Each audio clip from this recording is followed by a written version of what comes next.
அப்போ தான் வந்துட்டு நமக்கு வந்து கொஞ்சம் கிரேவியாக இருக்கும்.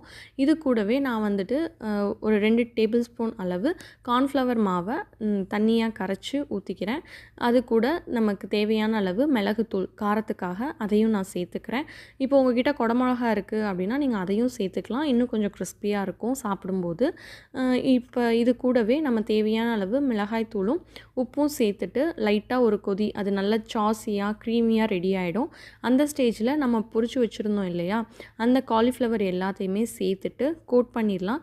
இன்னும் உங்களுக்கு கொஞ்சம் கிரேவியாக வேணும், ஐ மீன் வாட்ரியாக வேணும் அப்படின்னா நீங்கள் வந்துட்டு கார்ன்ஃப்ளவர் மாவு இன்னும் கொஞ்சம் அதிகமாக சேர்த்திங்க அப்படின்னா இன்னும் கொஞ்சம் கிரேவியாக இருக்கும்.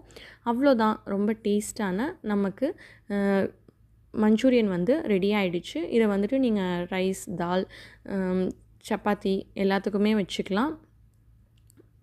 இப்போ பாருங்கள், ரொம்ப சூப்பராக ரெடி ஆகிடுச்சு. இதே மாதிரி